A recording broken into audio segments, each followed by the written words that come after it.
dancing in a hamster suit. And he's rocking out.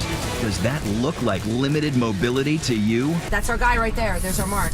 Workers' comp or workers' con? Plus, the rip-off realtor. I'm being ambushed by a news crew. Renting and selling houses without their owners knowing it. It's honestly crazy. And Vince and Owen, step aside. We've got real wedding crashers coming for food, fun. Sometimes they're here for a whole lot more. Like walking away with your wedding gifts. Tonight, we're on the hunt, in the dirt, in the dark, and on the streets. Can you please stop recording me? Are you a victim of the moochers? Here's David Muir. Good evening, and 2020 is on the case tonight. Looking out for moochers taking money out of your wallet, your tax dollars, and you're about to see it in action. A beauty pageant contestant, a man playing a dancing hamster, all with injuries they say keep them from working until the cameras show something else. Cecilia Vega undercover tonight on the hunt to find the moochers caught in the act. Ladies and gentlemen, these are your Grand Prix finalists. Beauty contestant Shauna Palmer appears poised to take home the crown with her bikini-ready body, winning smile, and legs that go for miles. In April, Palmer strutted her stuff on a stage in Long Beach, California, hoping to become the next Miss Toyota Grand Prix. But put on the brakes. Can you spot the major foot injury that supposedly kept this contestant from being able to do her day job? Palmer claims she hurt her left big toe working as a supermarket clerk. She said the painful injury left her with, quote, an inability to bear weight on her foot. But shortly after going to the doctor, prosecutors say she apparently had no problem working it in a pair of pumps, no less. And she loves dirt bikes. Insurance investigators arrested Palmer on charges of illegally collecting workers' compensation benefits totaling over $24,000. She did not lie whatsoever regarding her foot injury. She pleaded not guilty to 3 felony counts of fraud. Yes, Your Honor. Why should we care? When people submit fraudulent worker comp claims and they get paid for it, well, that causes premiums to rise. John and Dill Public pay those prices. You might think suspected offenders of false claims would want to avoid the spotlight. Meet Leroy Barnes, a professional dancer who claimed total disability after getting hurt on a gig. Yet investigators say he's right here, shaking his tail as one of those dancing hamsters in the Kia car commercials. Barnes stands accused of fraudulently collecting over 50 grand in disability. For now, this hamster's out of his cage. He pleaded not guilty and is free on bail. Then there's the curious case of Dan Slawowski, a Chicago area man who said he was unable to perform his job at the Department of Public Works due to a nerve condition. Are you ready? But city investigators say he had the nerve to perform in an extreme wrestling tournament, doing his best Hulk Hogan, climbing the ropes and fake pummeling some poor sap, all while on government-paid medical leave. Slawowski might look menacing in that ring, but he hid behind his door while answering questions from ABC's I-Team in Chicago. What do you do? I walk in through my result. I don't wrestle. I have no training. I am not a pro wrestler. He's also no longer employed by the Department of Public Works. He resigned last June. But would you believe someone hired to protect and serve could also be scamming the system? Hey, I'm Cecilia Vega from 2020. I was hoping we could chat with you for a second. Last winter, I had to chase down one in a group of New York City cops accused of faking PTSD and anxiety symptoms brought on by 9/11. And the prosecutors are saying that essentially you're a cop who scammed the system. I'm not a cop. You were a cop at one point. Vincent Lamontia's case stood out to investigators because after claiming disability, he brazenly flaunted pictures of himself on Facebook looking like he was living large. Why don't you give me a quick comment and then we'll get out of your hair? Sorry, I really can't. You know, they say that... My hair is long, you're in it. Well, this fall, there's a different case involving a cop New York Port Authority police officer Christopher Insera was collecting almost 70 grand in disability for a painful on-the-job bicep and elbow injury that supposedly gave him, quote, limited mobility. But wait, who's that headbanger? It's our cop fronting a heavy metal band called Cousin Sleaze, of all things. Flailing his arms and flexing those muscles, the hunky metal head has since pleaded guilty to mail fraud and turned in his badge. Rocker, wrestler, beauty queen, and dancing hamster didn't exactly make it difficult for investigators to find them. After all, they are hiding in plain sight. But in most cases, the suspects are pretty coy. So when there's someone mooching in your neighborhood, who you gonna call? Who you gonna call? Enter our duo, the moocher-busting PIs, Barry and Bob, who love the thrill of the chase. That's our guy right there. There's our mark. Barry Kroll is part suburban soccer mom, part professional moocher hunter, and a master of disguise. Workout look. The secret to some of my success is being a woman. It's still pretty uncommon for people to think that women are private investigators. She's also not afraid to use her own kid as a decoy. It was great having that car seat in the back. It's a great prop. Perfect. Barry gets hired by insurance companies to check up on people like this man. She says her client told her the man claimed a limited range of motion in his right knee and was in constant pain.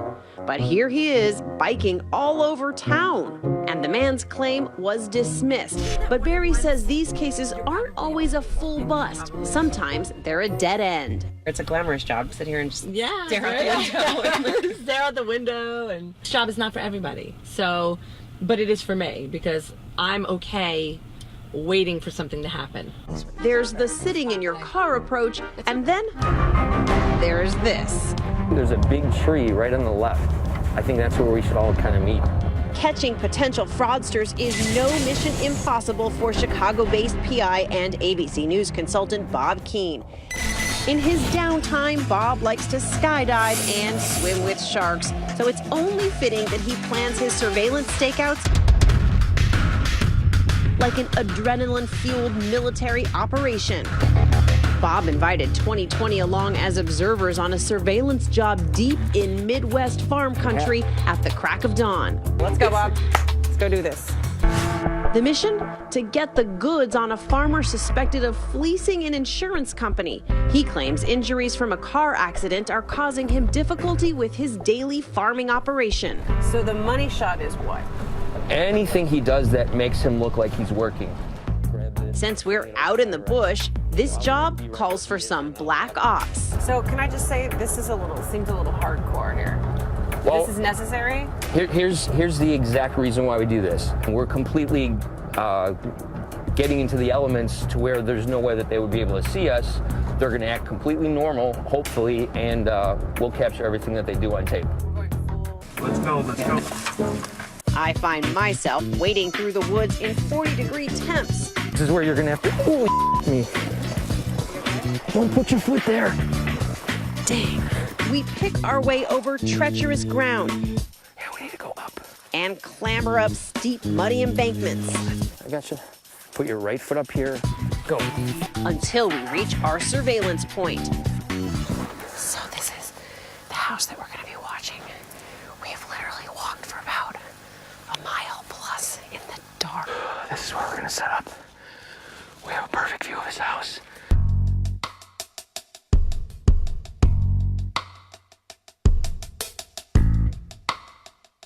It takes 4 hours, but Bob finally spies that supposedly injured farmer lifting an object into his truck.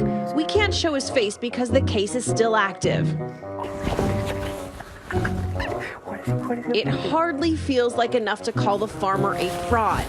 But Bob says the path to catching a moocher isn't always paved in gold. Sometimes it's caked with mud. So did you get what you came for? We got to start. It's something for us to start building a case on. The case has yet to be resolved, and I have yet to thaw out. Despite the tireless efforts of PIs like Barry and Bob, countless people each year keep trying to make an easy buck by faking an injury. Get back in business here. But our moocher-busting private eyes will be there. There he is. There's our guy. Waiting behind the curtain and running through the cornfields to get their marks. You've got all this gear, head-to-toe camo. It seems like a lot of effort. You have to have a creative solution. They think that they're 5 steps ahead of us. So to beat that, we have to combat it with pretty much extreme surveillance. So you have to outsmart these guys. Totally. Next, it's morning in Maryland, and one woman's about to get the wake-up call of her life. So officers are moving in right now, so let's go. The ultimate squatter, mooching in a McMansion she doesn't own, police say. Not the way you expected to wake up this morning, huh? Forget breakfast in bed. It's busted in bed. When we return. Well, here's a question for you tonight. Is your home for sale or for rent without you even knowing it? Sounds crazy, but it's one of the most outrageous scams going, police say. Real estate brokers with bogus listings. People paying to rent or buy your home only to show up and learn you still own it. The cash they spent already gone. Tonight, ABC's Gio Benitez takes us on the police raid. It's probably not every day that you make a phone call like this. Hi, this is Shannon again. I'm being ambushed by a news crew. But for real estate broker Shannon Lee, business as usual is business unusual. Can you please stop recording me? We're in this parking lot to ask why she's a broker who doesn't sell houses, but allegedly steals them instead. It's a real estate ripoff popular with con artists all across the country. A new kind of foreclosure scheme. The deals were illegal. In case after case, this scam has targeted houses that owners walked away from after some financial trouble, stuck in limbo before bank foreclosure kicks in. It wasn't until after she received a gas bill addressed to the deceased former owner that she did some research and found the deed, which is not in Hodges' name. But few fraudsters were as good as police say Shannon Lee was. Her tale begins here, in this prosperous corner of Prince George's County, Maryland, on the day Laverne Green walked up to her townhouse mailbox. You came over here to check your mail, to put that key in, and what happened? Right, it didn't work. Laverne had enough trouble already. Divorcing and downsizing, she and her husband had abandoned their townhouse and faced losing it to the bank. One day, she stopped by to check on things and walked into an unwelcome surprise. The locks have changed. And this lady comes to the door, and she said that she was renting the property. I'm like, how can you rent this property? This is my house. Here's how. The mysterious renters said they got the place through Shannon Lee, apparently a legit real estate broker. They got her on the phone, and minutes later, Shannon zoomed up. This lady pulls up in this black BMW. She jumps out the car, and she said, well, I bought this property through a tax sale. And I asked her, did she have the deeds and everything to the house? She said, oh, yeah, I got everything. Shannon had actually taken control of Laverne's house, then turned around and rented it out. Nobody suspected that someone would actually advertise a property they didn't own and collect rent on it. State's Attorney Angela Alsobrooks says this type of scam only works if the real homeowner isn't around to notice. But Laverne Green not only missed her house, she also had connections. Well, she picked the house of a person who worked for the police department, and that's bad luck. That's right. Here's Laverne at her desk, working for the Prince George's County cops. So forget calling 911. All she had to do was walk down the hall to ask co-worker Lieutenant Charles Dooley for help. You must have looked at this stuff and said, this case is crazy. It's the most different case that I've worked in my career. Dooley got a search warrant for Shannon's place and discovered deeds he says were forged for 6 homes, plus evidence of an even bigger scheme in progress. I identified probably 15 to 20 other properties. 15 to 20? Yeah, that had been targeted.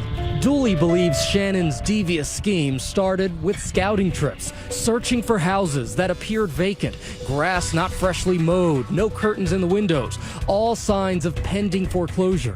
So she kept notes on her own yes, potentially illegal activity. Yes. He says she compiled these meticulous reports of potential targets, noting here that an owner had passed away, that another property was secured with 2 lockboxes, and even breaking in to take photos like these.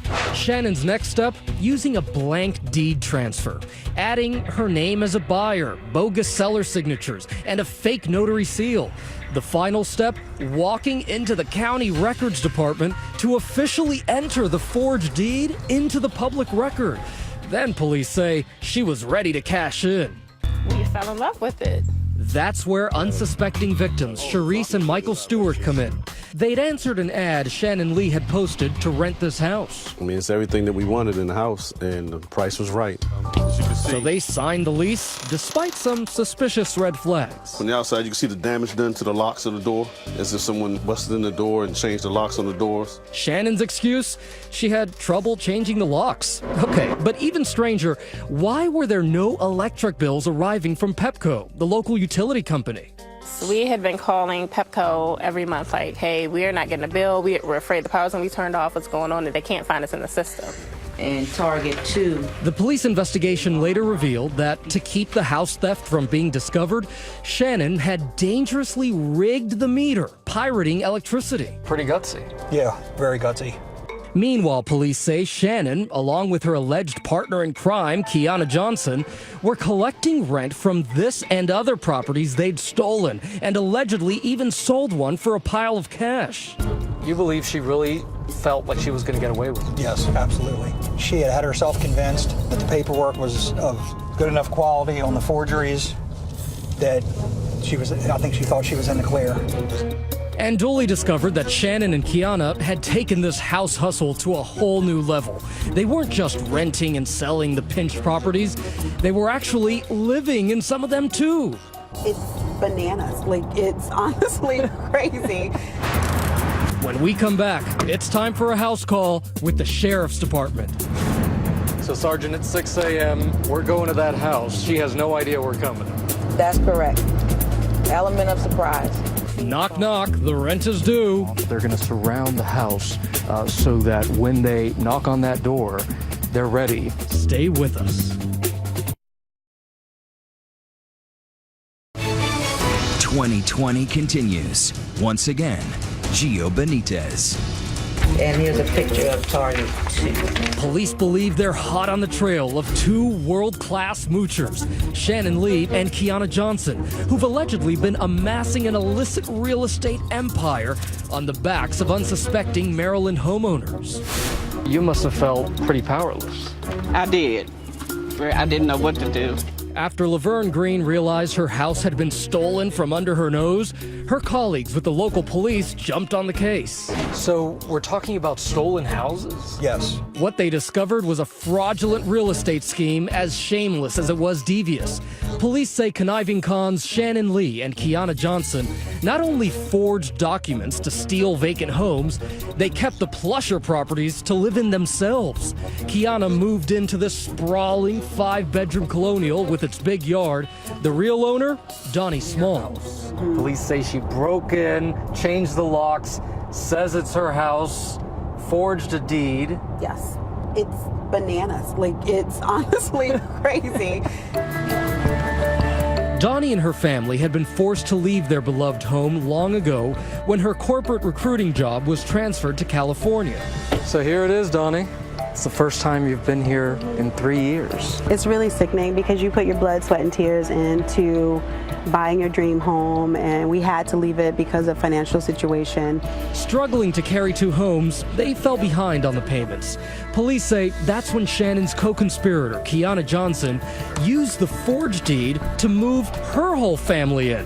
Now, even though we've flown Donnie back from California to visit, she legally can't go inside. Someone's looking from inside the house. I see. She's shocked to see how badly the place has been maintained. Is this how you left it? No. It's definitely not how I left it. Hi, guys. We crossed the street to visit her former neighbors. doing? I'm okay. Crystal White reveals that Kiana and crew sold her a story.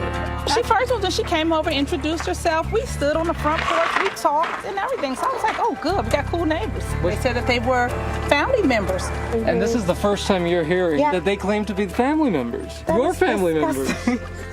That is unbelievable. Yeah, but then I know why they would do it, because then you probably aren't going to say anything if you think it's my family. No, right, I wouldn't. I wouldn't say anything at all. She says Kiana even invited the neighbors over for a barbecue. Still, something just didn't seem right. Like after a couple of the cookouts and stuff, I was like, I do not think that they are related to Donnie and David. Finally, a friend did alert Donnie, and police evicted Kiana's family. Yet hours later, they moved right back in, then had the gall to sue Donnie's family to keep living in the place for free. Now Donnie has a plea for Kiana. Stop suing us, because we're not the ones who are doing something wrong. You're doing things wrong to us and damaging our lives. But today, after a year-long ordeal, help is finally on the way. So, Sergeant, it's 6 a.m. We're going to that house. She has no idea we're coming. That's correct. Element of surprise. Sergeant Lisa Smith's team from the Sheriff's Department in Prince George's County, Maryland, has a warrant for Kiana Johnson's arrest for felony theft, burglary, forgery, and falsifying documents. So officers are moving in right now. They're going to surround the house so that when they knock on that door, they're ready for whatever she may do, whether she decides to run or answer the door. So let's go. Ready for trouble, Smith and her officers are wearing bulletproof vests. And we're keeping a safe distance right now because, as you say, anything could happen. Anything could happen. 10-4. She's in custody. We can move up a little bit. She's in custody. Minutes later, the officers have roused Kiana Johnson from her bed and emerged from the house. Kiana, Gio Benitez with ABC's 2020. Did you really think you would be able to convince people that this was your house? Are you sorry for what you've done? It's not the way you expected to wake up this morning, huh? Donnie, hey there. I realize it's like 3:30 in the morning for you right now, but I just wanted to let you know that Kiana was just arrested. Shannon was also cuffed and booked, shutting down their alleged scheme, but leaving behind a mess. Donnie Small and Laverne Green had to file expensive eviction proceedings to get their houses back. And that family who had rented from Shannon, they lost thousands of dollars when they had to quickly move out and find a new home. Let's talk about those forged deeds. So back at that parking lot the day we caught up with Shannon Lee, she was out on bail and in no mood to apologize. The truth will come out. The truth will come out? Mm-hmm. Why'd you steal those houses? I'm stealing the houses. That's not what the owners of the houses say. Forgery master Shannon Lee later missed a court hearing, claiming she'd been in the hospital. She handed the judge hospital admission records to prove it. But guess what? They were forged too. So he moved her into this modern, multi-unit dwelling, the county jail, for a 6-month sentence. She may face more charges soon. She's obviously a very bright woman who decided to use her talents in ways that would have her go to jail. Donnie Small is thrilled that co-conspirator Kiana Johnson is currently awaiting trial. If somebody was telling me the story, I don't know how much I would believe it. As for scammed renter Sharice Stewart, what does she have to say to the allegedly duplicitous duo? I can't say it on camera. God bless you. We've been reporting this story online, too. Already so much outrage, even before we came on the air tonight. Nearly 1 million hits already. So join the conversation. Are you outraged as well? Gio joins us tonight. We're live tweeting. Use the hashtag ABC2020. When we come back here, the wedding crashers showing up and stealing the gifts while everyone else is dancing. What do they make off with? You've got to see this. When we return, Wedding Crashers. That's the movie. This is for real. And this is the steal. Mooching away with the wedding money. How much do you think is sitting over there? 40, hoping 1,000? more. Yeah. Wow, so you better have some security guards on that. Crashing the dance floor. Next.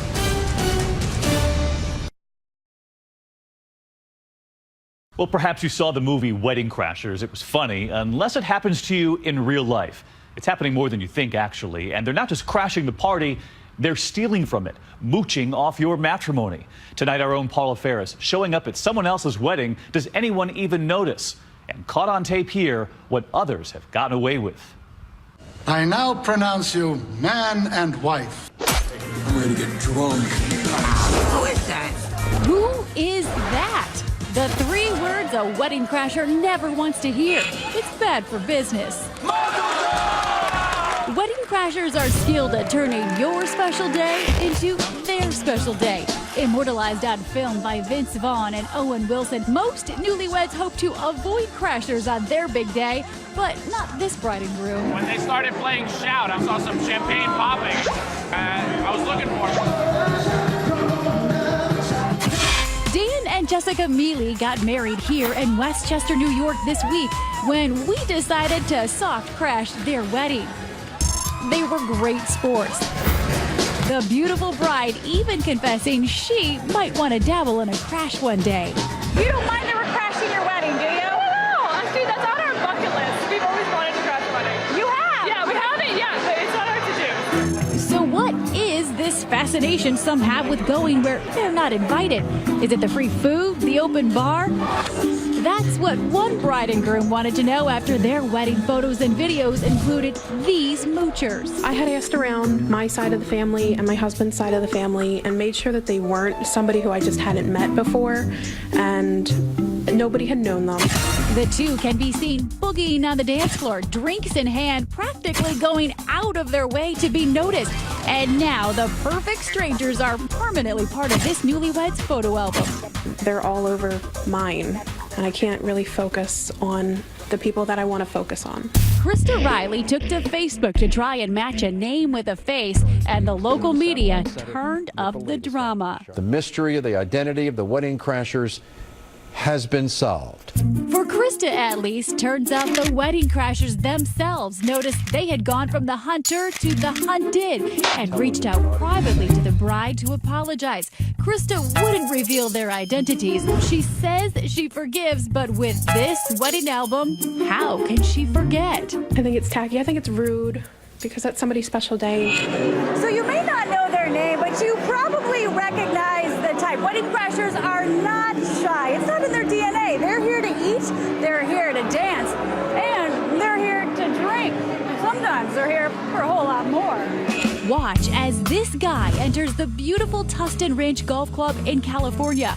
Cops say he swiped up all the cash and gift cards at a wedding reception here a few weeks ago. The suspect checks to see if the coast is clear, then covers the gift box with his jacket and makes a quick getaway. The bride and groom did continue on and are currently honeymooning. We sent out the still photos along with the video from the surveillance photos. Hopefully that someone can identify this person. Does he look familiar to you? Because cops say this crasher is still at large. In a separate case, this Pennsylvania guy was caught after slipping into receptions and stealing 12 grand in cash, gifts, and even the bride's shoes. He finally got an invitation, but it was to the slammer for a minimum of 4 years.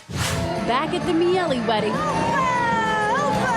he spotted their gift box. It was positioned right where the experts say it should be, behind the couple, away from the exit, and with security standing nearby. How much do you think is sitting over there? 40, 30, 40, hoping Thousands? more. Yeah. Wow, so you better have some security guards on that. We do. So if I tried to make out with that gift box right now and make a mad dash for the exit, what would you do to me? I'd tackle you. I'm a girl. I know, but he told me I have to. Wedding crashers thrive because most guests at a celebration don't want to ask that awkward question, who is that? But when they do, things can get pretty heated. Just watch this scene from What Would You Do? We wanted to see what would happen when guests discovered crashers at a wedding.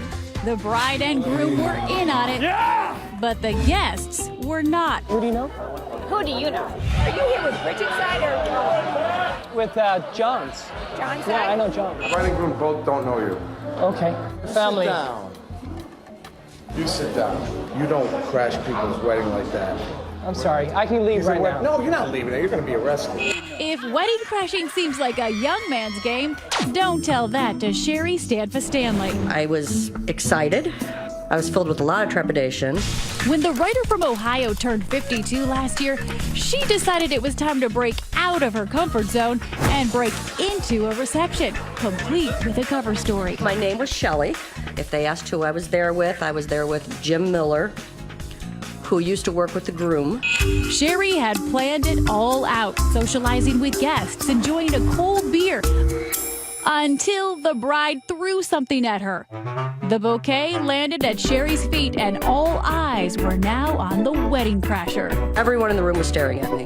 It was the one thing Sherry hadn't planned on, but Sherry is a crasher with a conscience. Before exiting, she left a card and gift for the happy couple. So if you must crash a wedding, crash with class. Okay, and Mokalupa. Mokalupa. Yeah, to wedding crashers. Absolutely. Mazel tov. So here's the question. Do you have a wedding horror story? Tweet us, use the hashtag ABC2020. And when we come back here, authorities calling them deadbeat doctors, making lots of money from your doctor's visits, your surgeries. So why haven't they paid their student loans? It's your money, our team chasing the mooching medics. A prescription for a showdown you're about to see. Next, lifestyles of the rich and famous. It's the world of doctors making a fortune, but dodging their debts from med school. Wondering why you haven't made it back. Just watch us try to get a doctor's appointment when we return.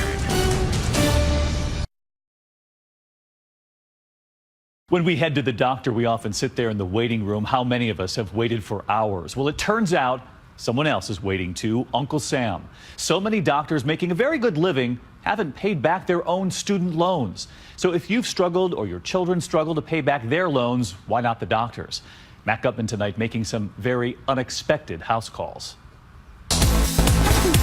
2020's on the trail of mooching doctors, apparently living large, operating practices in high-rent places like Malibu, California, or Key Biscayne, Florida. Here in Chicago's expensive Gold Coast area, dentist Lawton Krause runs a dental practice in the penthouse of this office building.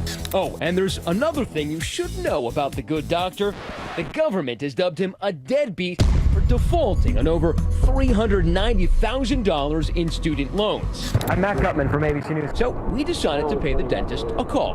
No, where are you going? Come back. We just want to ask you why government says that you've absconded on about $380,000 worth of loans. Just wondering why you haven't paid it back. I'm actually in repayment form with them. Okay. I've had some issues here. Krause is just one of hundreds of doctors outed on this list, part of a public name and shame campaign by the Department of Education to get slacking doctors to pay up on their defaulted student loans. They're absconding with the money, and they're being obstinate about not giving it back. We're looking for Dr. Press. Yes. Are you Dr. Press by chance? Doctor, how are you doing today? Sir, why don't you talk to us? And all around the country, doctors are coming down with a bad case of reporteritis. The symptoms, raised blood pressure and a sudden difficulty answering why they are on the government's list. Why is your name on this list? I don't know. Now, a defaulted student loan is nothing new, but we're not talking about young psych majors trying to pay off their degrees while working at Starbucks. The average doctor makes $187,000 a year. All told, the government says these mooching medics have defaulted on over $100 million in student loans and left taxpayers holding the bag. Why should people care that these doctors are absconding with government money? Physicians have a higher calling in the community. They have a higher responsibility. They provide medical care for people. The Hippocratic Oath says do no harm. Why should they be doing harm to the taxpayers? The government first decided to publicize the list in the 90s to shame doctors into paying up. Why did the government make such a big deal out of publicly outing all of these doctors? They were more likely to pay the money back because it's embarrassing to them professionally. Public humiliation has largely worked. Thousands have paid. But there are still over 800 holdouts on that list, including podiatrist Dr. Scott Cantrow, who owes over $287,000 and graduated way back in 1979. Dr. Cantrow's made a name for himself as a medical inventor. Check him out on YouTube. We're just going to place pressure stat on the floor in front of you. According to his bio, Cantrow's been a medical consultant to big names like Donna Karan, the New York Giants, and the Jacksonville Jaguars. And the doctor has done well enough for himself to live in this upscale home in New York. Now, Cantrell refused to talk to 2020 on camera, but told us it was all just a big mistake. He'd actually paid off his debt 30 years ago. Of course, he did refuse to give us permission to verify his story with the government. This loan goes back decades. Why don't you talk to us, sir? And there are plenty of other docs who seem to be doing just fine. Last month, my colleague at WABC TV in New York, Jim Hoffer, tracked down doctors on the list who hid inside their huge homes or ran to their luxury cars. Like Brooklyn dentist Sami Sadia, who owes $156,000. And this is almost 20 years old. More than 20 years. You graduated from NYU. Sir. Well, sir, just stop and explain to us. We made special arrangements, and that doesn't reflect the true balance. Well, why is your name on this list then? I don't know. Hoffer also put the screws on one of the doctors with the biggest debt on the list, podiatrist Demi Turner, who drives a brand new car to his practice in Montclair, New Jersey. You owe almost $700,000.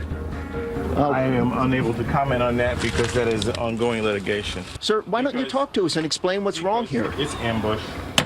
Dr. Turner's lawyer says they're working with the U.S. Attorney's Office, and while he disputes the amount owed, Turner says he really wants to settle the debt. I was raised by my parents that you just meet your obligations. Now, we all know that most doctors are responsible, upstanding citizens, like Dr. Chantel Morat. She's a podiatrist in Ogden, Utah. She scrimped and saved to repay $170,000 in student loans. We would have to kind of justify every little penny that I was spending. Despite the hardship, Morat's proud she made good on her financial obligation. It was such a big accomplishment for me to be able to know that I paid those student loans off. Now, to be clear, the government has tried to go after the deadbeat docs over the years. It's seized tax refunds, even garnished bank accounts. And of course, those efforts cost taxpayers money too. So it becomes a double expenditure for the taxpayer. Right. It's a double raw deal. The original loans don't get paid back. The government has tried to get the money back, but many of these people have just said, forget it, I'm not going to give you that money. Just come after me. Take that dentist in Chicago, Dr. Mladen Krausz. He was sued by the Justice Department years ago and was ordered to pay the money back. But as of today, he owes more than ever because of principal and interest. Krausz tells me times have been tough because he's lost a key investor. Says he hasn't been paid in months. Everybody has circumstances in their lives. That's true. Life is not easy, and you know, millions of Americans pay back their student loans. Yeah, I understand that. There are circumstances in my life that are very sensitive that happened during this part that I've never been able to catch up properly. Okay, but I've been trying to take responsibility for all of this simply because it's caught up. So a guy telling you that life has gotten in the way of him paying a loan that he's owed for 20 years, you don't buy it? There's some level of sympathy, perhaps, but not over this long period of time. That's a really long time to keep fighting and not paying. Dr. Murrah certainly understands hard times, but she has little sympathy for working doctors who took the money years ago and still haven't paid up. That's just not something that I could have done. I would reconsider if I was trying to be a deadbeat on my student loans. You just never know if it would get back to you and having them say that, you know, they didn't pay their loans. Sir, you're not going to run from us here, are you? Next, phony fortune tellers mooching off your money to tell you your future. Tonight, see what happens. No psychic power required. Mystic Moochers. Coming up.